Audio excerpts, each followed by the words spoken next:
Political leaders in Greenland have decided to form a new government just hours before JD Vance entered the country. Mr Vance arrived at the US space base in Greenland to speak to military troops following Donald Trump's expansion plan for the country. Greenland's Democrats and three more parties have announced a new government coalition. The Trump administration believes Denmark has in some cases failed to secure Arctic security.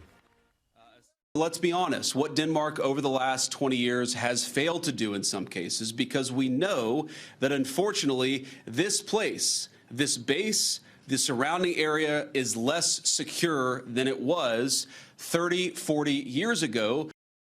We need Greenland, very importantly, for international security. We have to have Greenland. It's not a question of, do you think we can do without it? We can.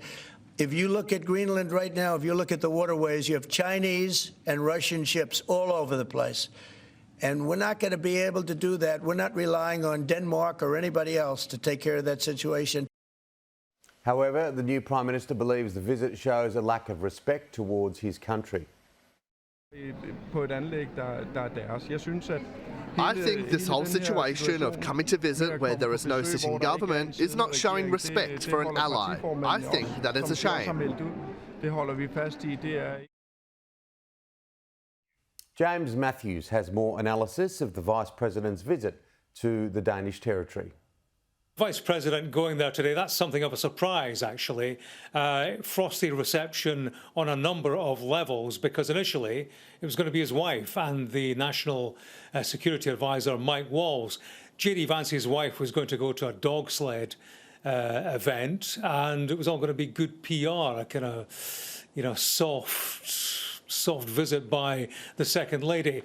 Officials knocked on the doors of people in Greenland and asked them to come out for a meet and greet with Usha Vance. They all declined. So entered JD Vance, and the trip was rather pared back to what we have seen, the visit to this US military base. I thought it was interesting on a number of levels, particularly Vance outlining his vision there for what the United States thinks might lie ahead. What it obviously has in mind is Greenlanders waving goodbye to Denmark, and bear in mind that Greenlanders have long wanted independence from Denmark, and Vance was saying that then they'd have discussions, hopefully, with the United States. I would point out that Greenlanders absolutely do not want to get into bed with the United States. They've made that perfectly clear. So that is the sticking point. His remarks also, I was listening for him ruling out the use of military force. He did not do that. What he did say was he didn't think military force would be necessary. So,